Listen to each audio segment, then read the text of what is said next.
بسم الله الرحمن الرحيم والمرسلات عرفا فالعاصفات عصفا والناشرات نشرا فالفارقات فرقا فالملقيات ذكرا عذرا أو نذرا إنما توعدون لواقع فإذا النجوم طمست وإذا السماء فرجت وإذا الجبال نسفت وإذا الرسل أقتت لأي يوم أجلت ليوم الفصل وما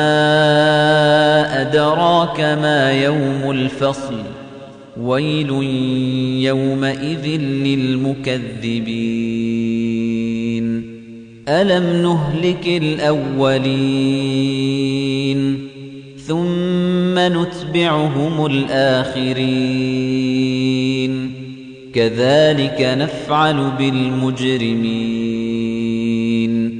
ويل يومئذ للمكذبين ألم نخلقكم من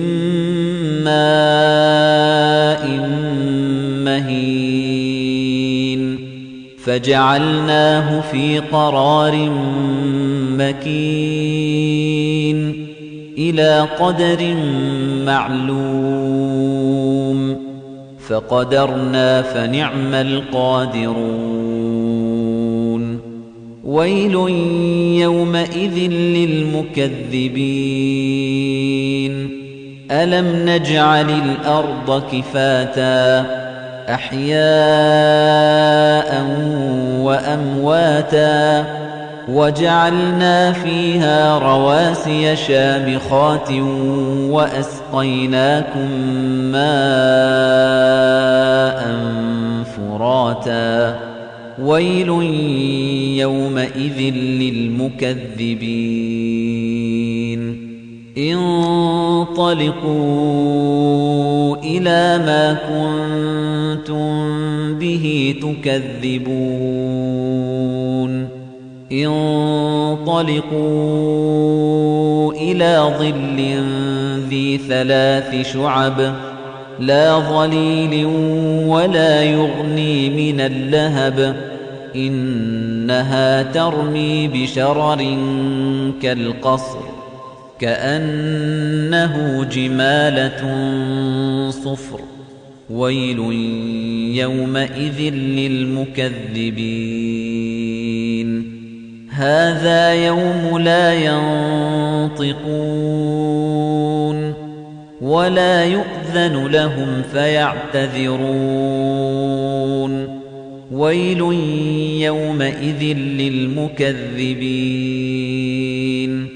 هذا يوم الفصل جمعناكم والأولين فإن كان لكم كيد فكيدون ويل يومئذ للمكذبين إن المتقين في ظلال وعيون وفواكه مما يشتهون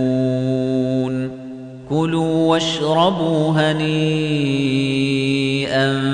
بما كنتم تعملون إنا كذلك نجزي المحسنين ويل يومئذ للمكذبين كلوا وتمتعوا قليلا إنكم